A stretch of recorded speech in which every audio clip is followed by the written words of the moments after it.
Thank you, Rob. Considered an exotic pet in some parts of the world, the Fennec Fox is small with extra large ears. In today's Zoo for You segment, Jed Dodds from Reed Park Zoo brings the Fennec Fox here on set with us so we can see him up close and personal. And this little guy has a name, right? He does. His name is Amir, and Amir means prince in Arabic.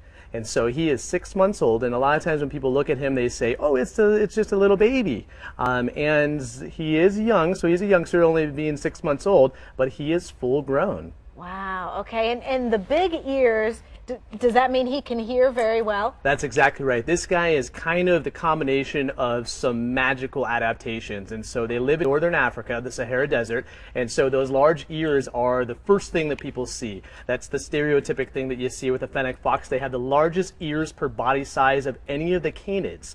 So that's the dogs, foxes, wolves. They're also the smallest of all the canids. So at 3 pounds, he is full grown, won't get any bigger than that, and those giant ears help him to hear insects in the ground. That's one of his main sources of food that he's going to be eating: beetles, bugs, all those things. And they're underground because remember, it's the hot desert, so they're hiding from the sun. Well, he uses those giant ears to find them. Okay.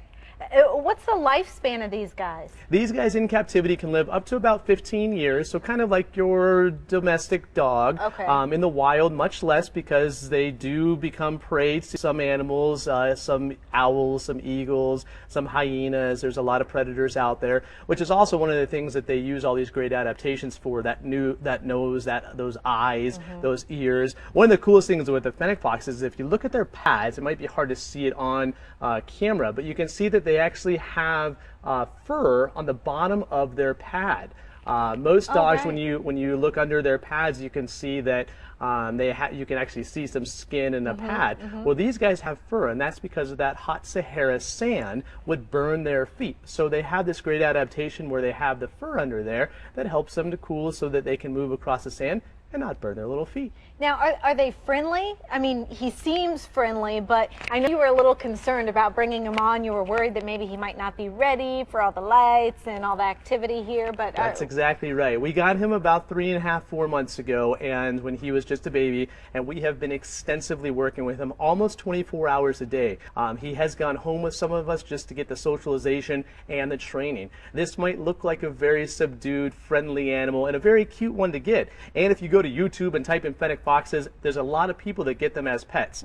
Definitely do not recommend this as a pet. Why? Very high energy, high strung, and this is a wild animal. It is not like your domestic dog. So they don't really bond with people like a domestic dog would. He has been worked with from day one, and we have worked with training and picking up everything is very, very strict and rigorous with his schedule, to the fact of his diet. He gets fed the same amount every single day. He gets fed the same way every day. He gets picked up the same way every single time we pick him up. So training is very, very important. Most people do not have the time or the capability to be able to follow through with that, and they end up getting a very aggressive animal that can be dangerous. These guys have very sharp, powerful jaws and teeth. So we can leave it to the experts, and if you want to see this little guy, just go to Reed Park Zoo. Come check him out at the zoo. It's the cutest thing you've ever seen, and he will be out eventually with programs. He is new and young, so not right away, but he'll start making appearances pretty quickly. Thank you, Jed.